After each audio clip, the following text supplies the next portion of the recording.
আমার প্রিয় নবীজি বলেন, প্রিয় নবী হযরত মুহাম্মদ সাল্লাল্লাহু আলাইহি ওয়াসাল্লাম বলেন, মানুষ এমন কিছু বাক্য দ্বারা, এমন কিছু কথা দ্বারা বা বাক্য দ্বারা অন্যের সাথে কথা বলে বা অন্যকে বলে, যার গুনাহের কারণে আল্লাহ তাআলা তাকে জাহান্নামের এমন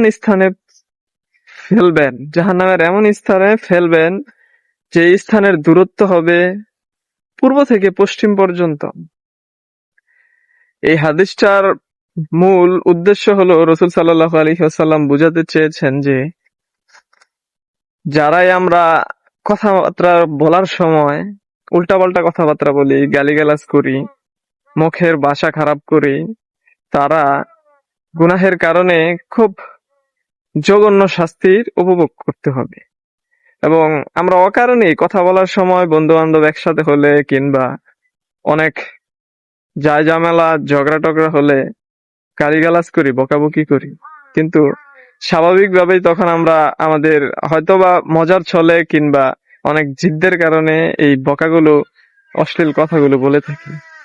কিন্তু এই অশ্লীল কথাবার্তার বকার জন্য আল্লাহ তাআলা কত জঘন্য, কত কঠিন শাস্তি যে আমাদেরকে দিবেন, সেটা যারা জানে তারাই একমাত্র বলতে পারবে। আমাদের রাসূলের এই হাদিস অনুযায়ী সেই জাহান্নামের দূরত্ব হবে পূর্ব থেকে পশ্চিম পর্যন্ত।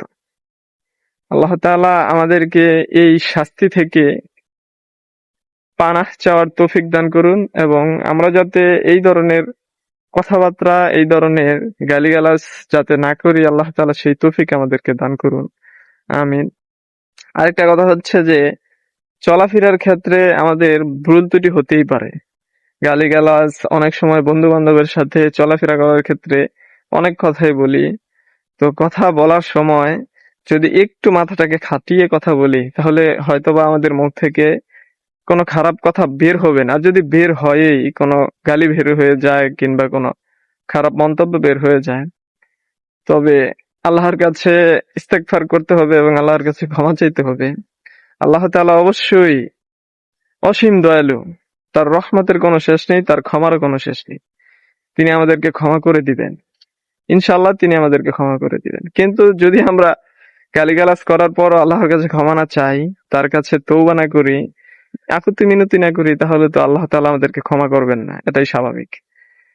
তো সর্বোপরি কথা হচ্ছে এটাই যে আমাদের দ্বারা ভুল ত্রুটি হবেই। আমাদের চলাফেরার ক্ষেত্রে, যেহেতু পৃথিবীর বর্তমান প্রেক্ষাপট খুবই জঘন্য, এই চলাফেরার এই পরিস্থিতিতে আমাদের মুখ দিয়ে খারাপ ভাষা, খারাপ কথাবার্তা হবেই।